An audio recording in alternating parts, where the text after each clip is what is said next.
On reproche souvent à la comédie française d'être très standardisée. Et ben, la bonne nouvelle, c'est qu'Antonin Peretchatko est une anomalie.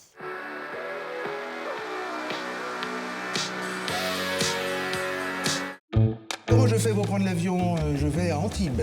Ah, vous n'avez pas pris souvent le métro dans votre vie, vous? Oui, c'est la première fois. Mais qu'est-ce qu'il fabrique? Il a peut-être rencontré une fille du quartier. Mais pourquoi pas la reine d'Angleterre? C'est vrai qu'on est toujours ultra content quand sort un film d'Antonin Peretchatko. La pièce rapportée n'y fait pas exception, même si, à mon goût, le film est un peu en deçà. L'héroïne de son nouveau film, La pièce rapportée, est une guichetière de la RATP, installée à la station Porte Dauphine, donc dans le très très chic 16e arrondissement de Paris. Et cette jeune guichetière va rencontrer un héritier, Monsieur Château-Tétart, interprété par Philippe Catherine, héritier d'une grande dynastie des travaux publics, qui a fait fortune en faisant des travaux divers et variés pour des dictatures dans le monde entier. Dans la pièce rapportée, Antonin Peretchatko se paye les riches. C'est peut-être un tout petit peu au-dessus de ses moyens. En tout cas, il y a une volonté là aussi de parler du contemporain, puisque quand les très grands bourgeois qui n'ont jamais quitté le 16e arrondissement ni pris le métro font une chasse à courre, ben, ce n'est pas des sangliers qui descendent, c'est des gilets jaunes. Évidemment, ça parle de la France d'aujourd'hui, évidemment, ça parle du contemporain. Tu ressors ce soir? Oh non, on ne sort jamais dans cette maison. Paul joue sur son téléphone, la reine mère détricote les pulls de son mari et Raoul le voiturier fait des réussites dans sa chambre. D'ailleurs, il ne fait pas que jouer aux cartes, le Raoul. Surtout avec madame. Mais je te raconterai une autre fois. Et demain, tu fais quoi? On se revoit, non? Moi, je ne tiens plus à m'ennuyer. Le film joue clairement la carte de la comédie. Il a le mérite de la brièveté, ça dure 1h20. Ça démarre très très fort grâce à Anaïs de Moustier, qui est dans son rôle désormais un petit peu classique de l'ingénue, ou plutôt de la fausse ingénue, très solaire, très volubile, un petit peu dans l'esprit de ce que pouvait faire une Françoise d'Orléac dans les années 60.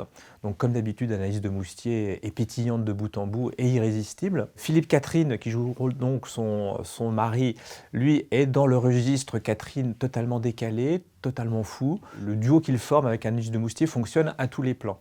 Le souci de la pièce rapportée, à mon sens, c'est qu'Antonin Peretchatko va flirter avec le vaudeville, se fédoïse, on va dire, et que c'est pas ce qui lui réussit le mieux, je pense pas que ce soit ce qui l'intéresse le plus. Et que donc, dans ce qui était au départ la peinture au vitriol d'une famille vraiment fin de race, dégénérée, finalement, il va se perdre, s'égarer dans une espèce d'enquête, de filature et de vaudeville avec...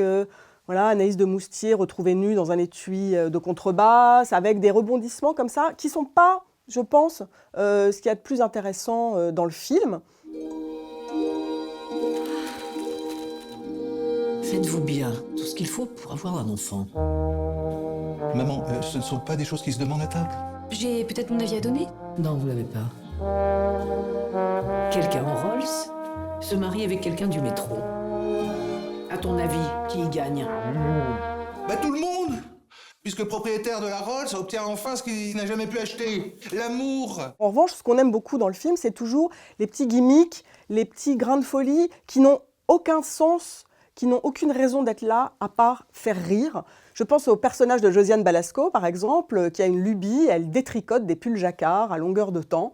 Et là, voilà, ça sert à rien, c'est extrêmement drôle. On est très heureux de voir Josiane Balasco, cette immense actrice, se faire alpaguer, récupérer, voler, kidnapper par le cinéma d'auteur français. C'était vrai chez les Larieux il y a quelques semaines dans Tralala. C'est vrai aujourd'hui chez Antonin Peretchatko. À l'arrivée, La pièce rapportée n'est pas le meilleur film de Peretchatko. On peut légitimement lui préférer La fille du 14 juillet et surtout La loi de la jungle. Il n'empêche, dans le registre quand même un petit peu étriqué de la comédie à la française, ça sort clairement du lot. Il y a de l'originalité, il y a du rythme malgré tout, au début et à la fin du film, de la vraie fantaisie, de l'invention aussi. Pour le jeu solaire d'Anaïs de Moustier, pour la vista comique phénoménale de Philippe Catherine et surtout de Josiane Balasco, on peut aller voir La pièce rapportée. Il faudra lui faire un test ADN. Imaginez si elle a les gènes de la pauvreté.